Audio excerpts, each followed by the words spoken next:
मेरे लिए रंगमंच भगवान है। सरदार पटेल जी की अभी मैं समझता हूँ उनके व्यक्तित्व में ज़्यादा लिखा या ज़्यादा लोगों को बताया नहीं। भारत के एकीकरण का या एकत्रीकरण का जो सारी रियासतें थी, संस्थान थे, उनका विलीनीकरण भारत में करना बहुत बड़ा काम था। अगर नहीं होता तो आज भोपाल में आने के लिए हम सबको वीजा लेना। हाँ। तो क्या आपको भी ऐसा एक लगता है कि यार थिएटर में पैसा नहीं है जिसके लिए आप फिल्म से कॉम्पनसेट करते हो? पैसों की व्याख्या पिंड पिंड के अनुसार बदलती है। तो मैंने थिएटर से घर लिया है, अरे क्या बात, सीरियल से नहीं लिया है।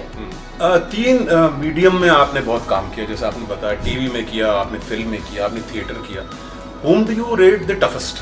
मुझे लगता है एआई के आने के बाद थिएटर जो है वो बहुत ज्यादा मात्रा में देखा जाएगा।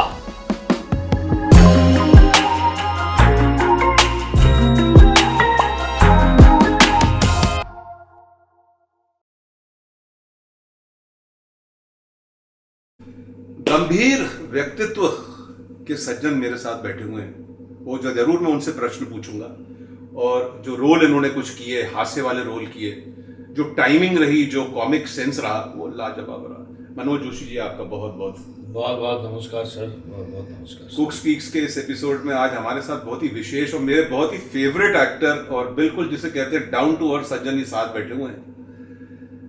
मनोज जी, आप बहुत ही शाई नेचर के लगे मुझे। आपके जो ज्यादा इंटरव्यूज या ज्यादा पब्लिकेशंस या ज्यादा वीडियोस मैटर ऑफ फैक्ट ज्यादा रहे। आपकी निजी जिंदगी के बारे में बहुत कम लोगों को पता है। क्या वजह?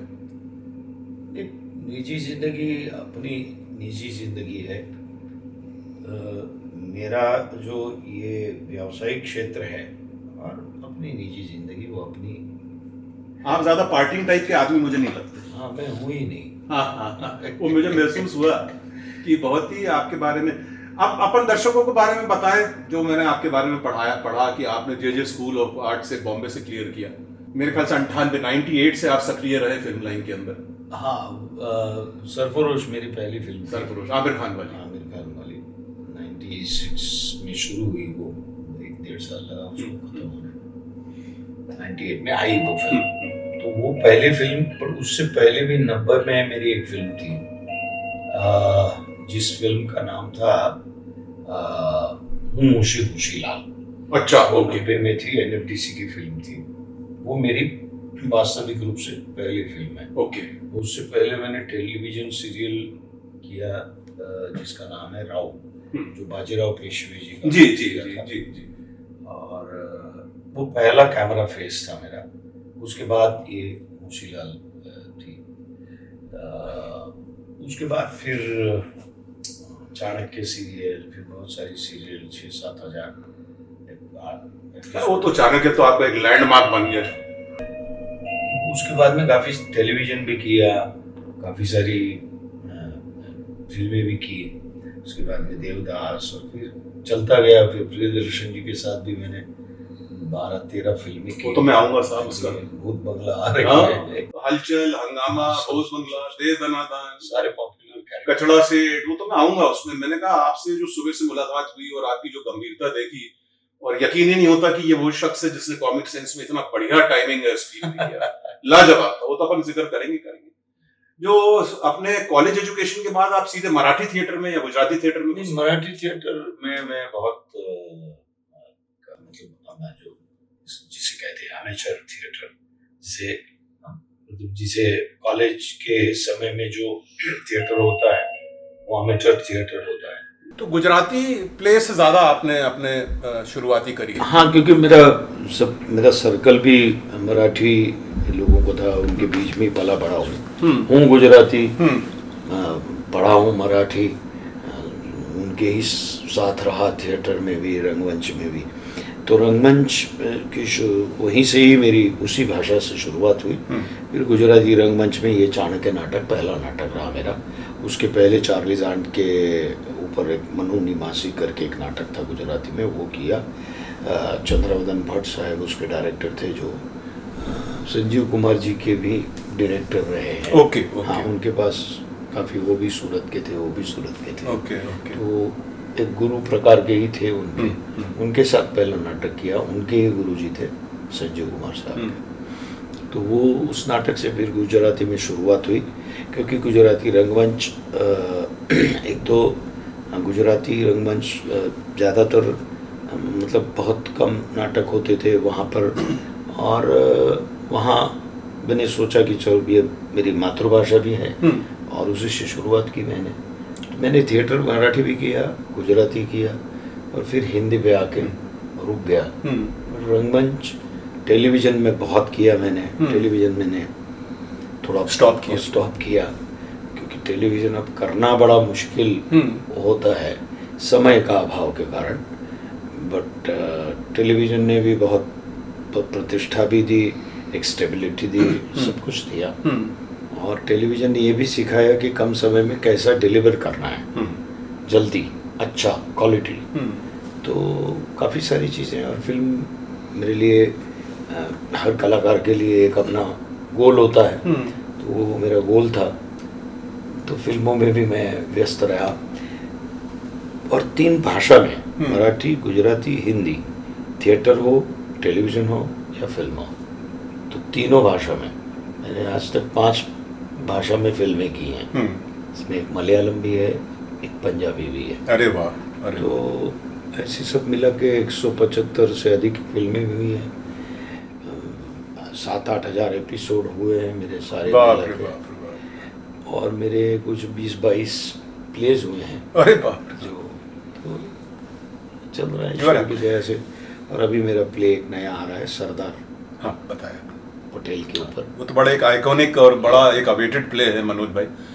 सरदार पटेल जी की अभी मैं समझता हूँ उनके व्यक्तित्व में ज़्यादा लिखा या ज़्यादा लोगों को बताया नहीं गया, जो मैं सोचता हूँ। नहीं बताया, नहीं पता भी नहीं है लोगों को। और उनका जो महान कार्य है, वो कार्य जो भारत के एकीकरण का या एकत्रीकरण का, जो सारी रियासतें थी, संस्थान थे, उनका विलीनीकरण भारत में करना वो बहुत बड़ा काम था। अगर नहीं होता तो आज भोपाल में आने के लिए हम सबको वीजा लेना। तो पॉइंट इज दैट कि तो ये इतना महान कार्य है सरदार पटेल जी का, कि जिसको इतना अनदेखा किया गया, कि इतना बड़ा नेतृत्व, इतना बड़ा कार्य 565 रियासतों को विदाउट एनी तलवार, विदाउट एनी एक भी रक्त की बूंद के बिना, कहीं पर भी शस्त्र का उपयोग उस तरह से न होते हुए, रक्त की धारा भी नहीं बही, और केवल वैचारिक समन्वयता से, और उन्होंने जो काम किया वो विश्व में पहला ही उदाहरण है। बिल्कुल। तो जो अंग्रेजों का एक तत्व था कि ये भारत के टुकड़े टुकड़े कर दो, एक हिंदुस्तान, पाकिस्तान और प्रिंसिस्तान, तो वो चर्चिल की भी इच्छा थी। तो इस वृत्ति को, उनके इस विचार को, जो जाने के बाद भी वो विष था उनमें, और इसी विष की वजह से पाकिस्तान भी बना। तो मतलब अंदर अंदर धर्म में लड़ा दो, ये करो वो करो। तो ये सब चैलेंज जो है वो सरदार पटेल जी ने लेकर, उनकी जो वैचारिक जो फिलॉसफी थी तोड़ने की, उसको भी उन्होंने सफा किया, भारत को एकत्रित किया। और आज हम जो स्वतंत्रता का जो आनंद हम ले रहे हैं, बिल्कुल, वो कई हजारों लाखों लोगों ने अपने बलिदान दिए हैं, उसमें सब आ गए। बट स्वातंत्र्य के बाद ये एक बड़ी चुनौती थी। मतलब आज़ाद भारत को आज़ाद तो कर दिया ब्रिटिशर ने, बट आज़ाद भारत को सही रूप में अगर आज़ादी किसी ने दी है, एकत्रीकरण किया है, तो सरदार। बिल्कुल, आपने सही बोला। मैं तो मानता हूँ मनोज भाई कि उनके व्यक्तित्व को बताया ही नहीं गया है। आज की जनरेशन, आप जैसे चाणक्य, आपका इतना पेटेंट प्ले हो गया, हम चाणक्य को याद करते हैं तो आपका चेहरा सामने आता है, you have become so much synonymous with Chanakya. Sardar Patel के बारे में मेरे ख्याल से इस जनरेशन को मालूम ही नहीं मालूम। आज अब मैं अगर किसी बच्चे को बोलूं कि हैदराबाद एक्शन क्या था, तो मालूम ही नहीं है। अभी आपने मजाक में बोला कि भोपाल में वीजा लगता, तो बच्चों को ज्ञान ही नहीं है। देखिए कितनी बड़ी चीज है। तो ये chapter of Sardar Patel was never open for the Indian public, which you are doing, which is such a big great thing. मैं अभी आपने जिक्र किया कि आपने रीजनल लैंग्वेजेस में बहुत किया मनोज भाई, 5 रीजनल लैंग्वेजेस में किया। तो do you generally learn the language की डबिंग करवाते हैं आप? नहीं, मैं गुजराती मेरी मातृभाषा है। क्या था आपने पंजाबी बोला? मराठी, पंजाबी भी मैं सीखा वहाँ, एक जो भी तो लोग गल होते कर हैं। सकते हो पंजाबी? हाँ, जो अगर गल करे मेरे साथ तो मैं कर सकता हूँ। अच्छा, okay, that means you learn. हाँ, मतलब you don't go in for dubbing? नहीं। इवन मलयालम में भी एक शिक्षिका थी वो फिल्म के लिए, जिस फिल्म का नाम है ओडियन। ओके। मोहनलाल जी के दादाजी का रोल किया। अरे क्या बात, क्या बात। तो मोहनलाल जी के दादाजी। हाँ, उन्होंने ही मुझे हमारा नाम उन्होंने ही सजेस्ट किया था। बट अच्छा लगता है, साउथ की फिल्मों में एक कंटेंट भी अच्छा होता है। तो लैंग्वेज सीखने का मुझे शौक है, डायलेक्ट सीखने का मुझे शौक है, अंदर से शौक है। तो ये कोई वो नहीं लगता। अगर भाषा पर प्रभुत्व आपका होना चाहिए, कोई भी आप एक्टर हो तो एटलीस्ट आपकी जो मातृभाषा है उसके ऊपर तो आपको आपका होना चाहिए, प्रभुत्व होना चाहिए। जी। और दूसरी भाषा भी अगर सीखते हैं तो उस पर प्रभुत्व हो, अच्छा है। जी। संस्कृत का बेस था मेरे घर की वजह से, मेरे पिताजी की वजह से, मेरे दादाजी की वजह से। तो सारी भाषाएं सीखना, क्योंकि उसी से सारी भाषाओं का वही माता है सभी भाषाओं। जी। तो मुझे कभी ऐसा कठिन नहीं गया कि ये कठिन है लर्निंग। 3 मीडियम में आपने बहुत काम किया, जैसे आपने बताया, टीवी में किया आपने, फिल्म में किया आपने, थिएटर किया। Whom do you rate the toughest? Toughest तीनों हैं अपने आप में, बट सबसे टफेस्ट टेलीविज़न में इसलिए क्योंकि समय नहीं होता उसके पास। नाटक अपने आप में एक ऐसी विद्या है जो आपको परिपक्व बनाती है और आपको आपका जो मूलाधार चक्र है वो सीधा रखती है, रीढ़ की हड्डी सीधी रखती है एक एक्टर को। और एक एक्टर को कैरेक्टर का ग्राफ जो है वो कैसे करना है, क्या नहीं है, वो क्राफ्ट और एक एक्टर को परिपक्व बनाता है रंगमंच। ये रंग कार्य जो है वो मैंने कभी छोड़ा नहीं है, न मैं छोड़ूंगा कभी मरते दम तक। ओके। तो और फिल्म जो है वो एक बहुत ही, वो भी एक बहुत कठिन टास्क है।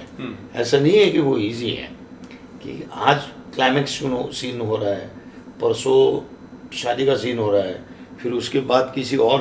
तो रेफरेंस जो हैं कि यहाँ तक आने में इस कैरेक्टर की क्या वो थी, मतलब इमोशनल ग्राफ जो है वो कैसा होगा, तो इस सीन में तो वो तो खुद को ही सोचना पड़ता है। वो ऐसा नहीं है कि लीनियर वे में शूटिंग हो रहा है, ऐसा तो है, टफ है, थोड़ा टफ जाता है। तो सब तीनों माध्यम अपने आप में टफ है।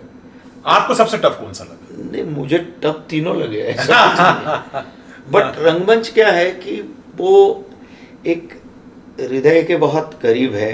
एक माँ आप हर बच्चे को हमेशा माँ ही स्वर्ग होता है और माँ ही भगवान होता है। तो प्ले मेरे लिए रंगमंच भगवान है। क्या बात, और रंग कर्म भगवान। क्या बात।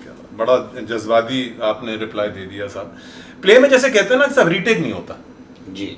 आपको टीवी में तो रीटेक हो जाएगा, प्ले में आपने ऑडियंस के सामने कुछ गलत बोल दिया तो गए काम से। या तो इस संबंध में पूछा था, क्या इस play more tougher than TV और फिल्म? नहीं, ऐसा है कि ऑफ कोर्स यहाँ आपको कोई अवकाश नहीं है उस चीज का कि एक बार शुरू हुआ नाटक जी तो फिर वो ना डायरेक्टर का होता है,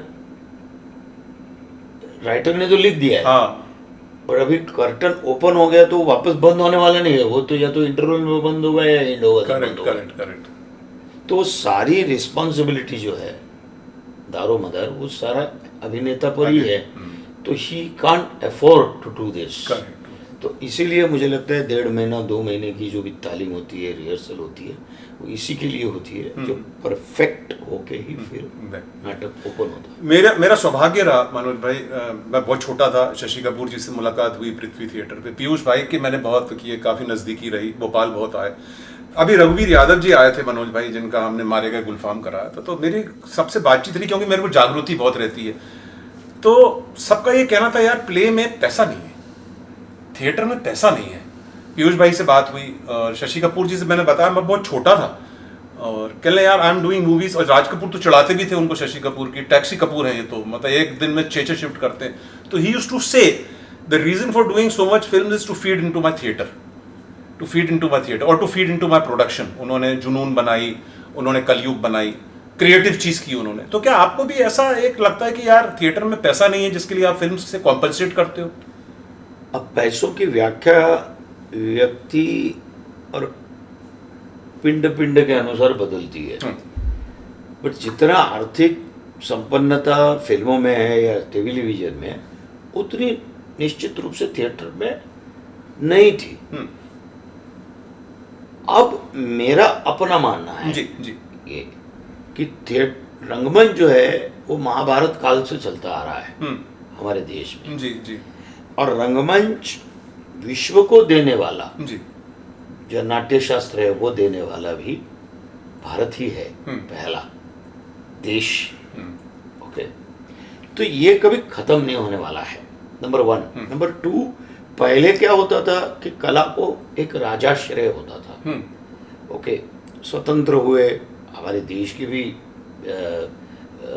बहुत सारे वो हैं, मतलब प्रश्न हैं, सभी को वो कला राजाश्रय का भी मौका नहीं मिला।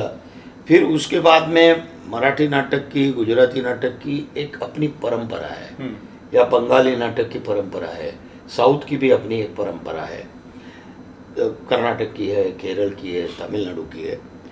तो इन परंपराओं में गुजराती और मराठी और ज़्यादातर बंगाली, कुछ कुछ कर्नाटक में भी है, तो परंपरागत लोग थिएटर देखने जाते ही हैं।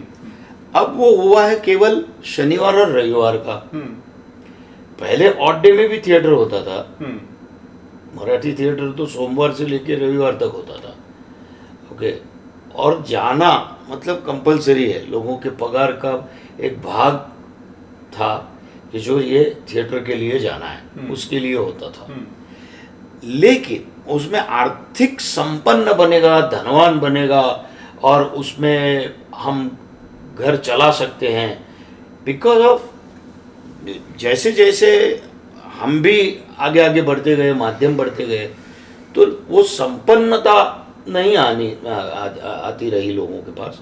लेकिन अभी एआई के बाद और जिस तरह से फिल्मों का और ये जो करवटें बदल रहे हैं लोग, तो लोगों को अच्छा कंटेंट, अच्छा सत्वशील चीज़ें, नई चीज़ें जो उनको मालूमात नहीं है, जो विश्व के पटल पर कहीं दिखती नहीं है, वो रंगमंच पर अगर दिखेगी तो लोग आज उसी रंगमंच के लिए 5,000 की, 6,000 की टिकट लेना पसंद करते हैं। बिल्कुल। तो मुझे लगता है एआई के आने के बाद थिएटर जो है वो बहुत ज्यादा मात्रा में देखा जाएगा। 110% मुझे विश्वास है कि आज लोग थिएटर की तरफ ज्यादा, उल्टा मानना है लोगों की। जी। हाँ, वो एक समय था जहाँ नहीं था, लेकिन अगर आप अच्छा सत्वशील चीज़ें देते हो, अच्छे तरीके से देते हो, बहुत ही प्रोफेशनल तरीके से देते हो, तो लोगों को अच्छी चीज़ें देखनी है और देखते रहेंगे। तो मतलब आपका ये कहना है कि थिएटर सेल्फ सफिशिएंट हो जाएगा monetary wise? Of course slow. Sir, मैं बहुत दावे के साथ बोलता हूँ कि मेरे पास कुछ नहीं था, मैं तो थिएटर ही करता था। मैं ये नाटक में काम कर, वो नाटक में काम कर, मैंने लोन भी लिया था और मैंने घर थिएटर से लिया है मुंबई में। क्या बात। भले वो 1 रूम किचन का हो, पर लिया तो मैंने थिएटर से घर लिया है। अरे क्या बात। सीरियल से नहीं लिया है या फिल्मों से नहीं लिया है, पहला मेरा घर पगड़ी सिस्टम का, और मैं बहुत स्वाभिमान से कहता हूँ। क्या बात। तो आप किस तरह कैसे करते हैं, कौन सा नाटक करते हैं, फिर धीरे धीरे आपका ऑडियंस भी बढ़ता है। तो अधिकतर मैंने लोन ही लिया था, पर वो लोन भी मैंने जब रीपे किया तो मैंने फिर एक नाटक छोटा सा प्रोड्यूस कर, फिर 2 नाटकों में काम जनरेट किया आपने पैसा। तो कैसे? तो ऐसा नहीं है कि थिएटर आप अगर नटराज के साथ प्रामाणिक रहोगे, ऑनेस्ट रहोगे, तो नटराज भी प्रसन्न होता है। बिल्कुल। तो मुझे ऐसा लगता है कि आप पकड़दाव करने की कोशिश करेंगे कि यार इधर नहीं है, इधर जाते फिर इधर जाते, नहीं। आपकी निष्ठा, आपका समर्पण उसके प्रति होना चाहिए, तो ही वो ऑडियंस भी बनता है, ऑडियंस भी देखने आता है। पहले कोई ऑडियंस नहीं था। तो मेरा अपना ऐसा मानना है कि ये जो घड़ी है ना अभी की, वो आर्थिक संपन्नता भी देगी रंगमंच। मैं वही बिल्कुल बिल्कुल बिल्कुल। पिक्चरों में मैंने जब शुरुआत करी थी आपकी गंभीरता देख के, मैं सुबह आपसे मिला, मैं सोच रहा था मनोज भाई बिल्कुल जोवियल, बिल्कुल कचरा सेठ, ये तो आप गंभीर व्यक्तित्व के शख्स मिले। इतने बढ़िया कॉमेडी रोल्स किया आपने मनोज भाई, इतने बढ़िया कॉमिक सेंस रही आपकी, लेकिन ज्यादा आपका जो कहते हैं प्रोमिनेंस रहा प्रियदर्शन जी के साथ। जी, क्या लगाव रहा? ऐसा क्या है कि उनके बाकी जगह कम काम किया आपने, उनके साथ जो कैरेक्टराइजेशन किया है या उनके साथ जो आपने काम किया है, और लाजवाब काम। नहीं, वो सारा दिग्दर्शक निर्देशक का कमाल है। और एक फिल्म थी मेरी हंगामा, जो उनके साथ की पहली फिल्म थी, मैं बहुत ही किसी और का कास्टिंग हुआ था, फिर मेरा 11th आवर पे कास्टिंग हुआ, और जब मैं सेट पर गया पहला सीन किया तो फिर उनको जरा सुकून आया कि नहीं यार ये करेक्ट कास्टिंग हुआ। हंगामा आप उसमें पुलिस इंस्पेक्टर। हाँ, देखो मेरे को याद है अभी भी। बहुत मस्त कैरेक्टर। अरे बहुत मजेदार। तो बस उन्होंने केवल समझाया, और मुझे पूरी स्क्रिप्ट भी नहीं पता थी कि ना ये फिल्म की कथा क्या है। केवल मुझे इतना ही कहा था कि भैया ये सीन है और ये इंस्पेक्टर है जो किसी को पकड़ने के लिए जाता है, लेकिन वो नहीं है जो वो समझ रहा है, और वो भी जिसको समझ रहा है वो नहीं है। बिल्कुल। तो ये हाँ, तो जो एक कॉमेडी ऑफ एरर भी था वो, तो वो जम गई भट्टी। और मुझे लगता है मेरी और राजपाल की जो किस्मत है जी, वो उस फिल्म से चली। आप लोग का दोनों का टाइमिंग बहुत अच्छा। हाँ, और हमारा हर फिल्मों में जो रिलेशन होता था, मतलब जैसे राजपाल को पिटना ही है किसी भी हालत में। हंगामा में तो बहुत मारा आपने उसका। कमाल, उसकी टाइमिंग भी बहुत कमाल है राजपाल की। तो उनको पहले दिन से मैं पसंद आया जी। फिर जब वो फिल्म सक्सेसफुल हुई तो सक्सेस की उन्होंने पार्टी रखी थी, तो मुझे भी बुलाया था। तो मुझे बोला कि यार you did a wonderful job, and मुझे पहले नहीं लगा था कि तुम इतना अच्छा कर पाओगे। मैंने कहा सर मैंने नाटकों में किया है कॉमेडी वगैरह। तो उन्होंने फिर मुझे कभी उनकी जो टीम है, कोर टीम जो है जी। उसमें अभी असरानी साहब नहीं रहे, वो भी रहते थे, परेश भाई हैं, अक्षय कुमार है। तो वो टीम, क्योंकि वो भी कंफर्टेबल थे समझाने में, और सारा कैरेक्टराइजेशन जो भी था वो ही समझाते हैं, और तभी वो निखर के आता है। What is so wonderful about that director? Director, he is very clear about himself. He is never confused in his mind, and he wants this, मतलब this. उनकी फ्रेम से लेके, उनके कैरेक्टराइजेशन से लेके, एक डायलॉग से लेके, he is very clear. कोई कंफ्यूजन नहीं। और इसीलिए मुझे लगता है वो एक्स्ट्रा ज़्यादा शॉट भी नहीं लेते, उनको जो प्रिसाइज शॉट है वही वो लेते हैं, उतना ही करते हैं। और इसीलिए मुझे लगता है, मुझे नहीं लगता अभी भारत में उनकी 100वीं फिल्म होगी, ये हैवान या वो फिल्म जी। मतलब 24 साल के करियर में 25वां साल चल रहा है, 100 फिल्में बहुत बड़ी चीज़ देना।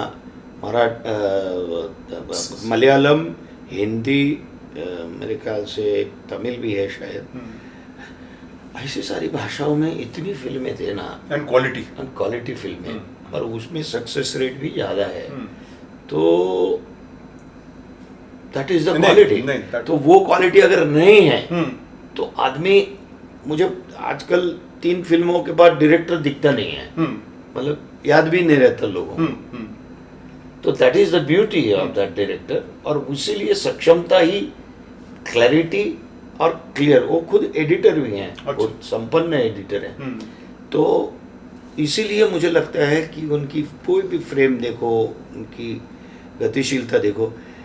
फिल्म को सक्सेस मिलना नहीं मिलना वो बात की बात है, बट फिल्म सही बनाना, सही तरीके से बनाना, सही माध्यम से बनाना, 60 से 5 एक्स्ट्रा डेज नहीं, कोई मतलब वेरी कॉमर्स को जानकर, प्रोड्यूसर को जानकर बनाने वाला मैंने काम किया हुआ वन ऑफ द एक डायरेक्टर हैं वो, मैंने तो सारे डायरेक्टरों के साथ काम किया, बट उनके साथ मेरी 13-14 फिल्में हो हाँ, बहुत फिल्में की तो एक डायरेक्टर के साथ इतनी फिल्में बॉन्डिंग हो गई होगी। हाँ।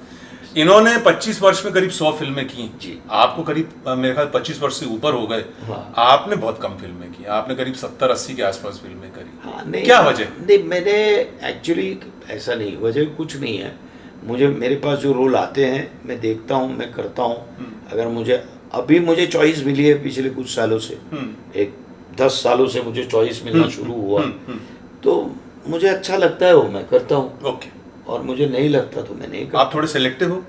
मैं हूँ सिलेक्टिव, और पहले तो सिलेक्टिव होने की कोई चॉइस ही नहीं थी, जो आया रोल करना पड़ता और करना पड़ता है, और वो भी आप 100% ही दो। ऐसा नहीं है कि मुझे अच्छा नहीं लगता जी जी। पर अभी थोड़ा हूँ सिलेक्टिव।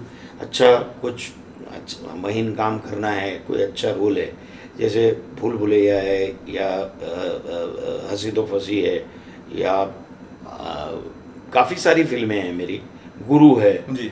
तो जिसमें मुझे काम एक डिफरेंट तरीके से मुझे करने का मौका भी मिला। जी जी। अगर कोई डायरेक्टर देता है तो करते हैं। यहाँ क्या होता है, एक सिक्का लग जाता है लोगों पे, ये तो कॉमेडियन है, ऐसा नहीं होता। वो परिपक्व है, ये भी तो समझ लेना चाहिए कि भैया उसका ये काम क्या है, ये काम क्या है, ये भी। तो आजकल क्या है, वो सब क्या बोलते हैं उसको, कास्टिंग एजेंसीज हो चुकी हैं, तो वो लोग सिलेक्ट करते हैं। आपको कभी कभी ऐसा महसूस, लॉटरी सिस्टम में कभी नंबर आता है तो आता है। नहीं, आपको कभी महसूस होता है कि यार मैं थोड़े सीरियस रोल्स भी करूं, एक आध विलन का रोल कर लूं? बहुत होता है, बहुत होता है।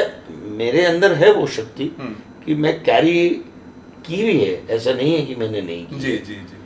तो अभी भी है, और मैं क्या है कि आज नहीं तो कल कुछ ना कुछ तो डेफिनेटली अच्छा ही मिलेगा। मतलब एक तमन्ना है। अच्छा, हाँ, मैं कर थोड़ा जो सा आपका जो स्टीरियोटाइप थोड़ा हल्का सा एक कॉमिक उसमें हो गया है, ऐसा तमन्ना होती कि यार मैं इससे बाहर। मैं स्टीरियोटाइप नहीं रहा सर। अगर मेरी फिल्में देखेंगे तो कुछ फिल्मों में वो कॉमेडी हुआ है, नो डाउट। मफूल अली में की है जी, करना पड़ा। हाँ। मुझे तो सर्वाइव करना है। हाँ, नहीं ठीक बात है। और हर फिल्म आपको अच्छी अंदर से लगे ऐसा नहीं है। उसमें से कुछ फिल्में जो आपको छू गई हैं वैसी ही होती है कि नहीं यार ये अच्छा कैरेक्टर था, मजा आया करने का। तो वो हर एक्टर के जीवन में ऐसी कम ही फिल्में हैं। वैसे मेरे जीवन में भी कम फिल्में हैं। तो निश्चित रूप से मुझे विश्वास है कि मुझे आगे भी मतलब अभी तमन्ना है कि अच्छा एक आध रोल मिले अभी। 100%। आगे की क्या प्लानिंग है आपकी मनोज भाई? मोर आउट टुवर्ड्स थिएटर और मोर टुवर्ड्स फिल्म्स? नहीं, मैं ऐसा है, थिएटर आनंद देता है, निजानंद देता है, आत्मानंद देता है, और सुख भी देता है। दर्शक उसी वक्त उस चीज को अप्रिशिएट करता है। वो एप्रिसिएशन केवल उन तक सीमित नहीं रहता, वो हम तक भी आता है। और हमारा परफॉर्मेंस सिर्फ एक टाइम सीमित नहीं रहता, अनेक बार वो होता है। वो अलग अलग तरीके से होता है, अलग चीजें मिलती हैं, अलग रसायन क्रिएट होता है, तो उसका आनंद शब्दों में नहीं बयां कर। नहीं, ठीक बात। मैं दो बड़े फ्रैंक क्वेश्चंस पूछूंगा, आप रिप्लाई करना चाहेंगे तो करें, नहीं करना चाहे तो कोई दिक्कत नहीं। राजपाल यादव का अरेस्ट, ठीक है, वो उनका व्यक्तिगत प्रश्न है। उस व्यवहार में मुझे मालूम नहीं है कि उनका व्यवहार क्या था, क्या नहीं था, तो उसके बारे में बट दुख होता है, क्योंकि जिस तरीके से आपकी बॉन्डिंग रही, एक प्यार हो जाता है, एक मोहब्बत। हम अच्छे मित्र भी हैं, हम तो फोन पर भी बातें करते हैं, लेकिन वो उनका क्या व्यवहार था मुझे नहीं मालूम था। लेकिन निश्चित रूप से दुख होता है। एक अच्छा व्यक्ति, लोगों को मदद करने वाला इनिशियल लेवल पर, और सर बहुत सारे एक्टर उनके घर पे कभी भी जाओ तो होते थे, और उसका स्वभाव है, बट मिलनसार है। हाँ, अच्छा व्यक्तित्व है, बट ऐसा होना दुख होता है। आपका favourite actor all time? All time favourite actor Vikram Gokhale. अरे क्या बात है, क्या मराठी, बहुत बढ़िया साहब। जिन्होंने श्री कृष्ण किया था संजीव कुमार का, यही है जिंदगी। ब्रिलियंट है, क्या बात है साहब। I think one of my favourite songs. Sanjeev Kumar साहब, इन्होंने कृष्ण का रोल किया था। संजीव कुमार साहब भी मेरे फेवरेट। अरे क्या बात है, दोनों बहुत लाजवाब थे साहब। संजीव कुमार साहब तो I think he is a favourite of everyone साहब। उनका तो एक्ट्रेस में आपकी फेवरेट कौन? माधुरी। हाँ, क्या बात है, क्या बात है, वो तो लेटेस्ट है। Yeah. बहुत अच्छा लगा। मैं अपने स्पीकर, अपने लोगों को बता दूं, कुक स्पीक्स में आप चाणक्य का प्ले करने आए। मैं आपको बहुत ही बेस्ट विशेस देता हूं मनोज भाई, and thank you so much, इतने टाइट शेड्यूल में आपने मुझे टाइम दिया। मनोज जी, आपका भी बहुत बहुत आभार। और कुक स्पीक्स में जो चाणक्य का कुकिंग किया है थैंक यू वेरी मच। मैंने कहा एक मनोज दूसरे मनोज की सहायता ही करेगा। यस यस, मनोज स्क्वायर बन के बड़ा काम करेंगे। बहुत जय हिंद, वंदे मातरम। आपको भी सभी को वंदे मातरम। धन्यवाद।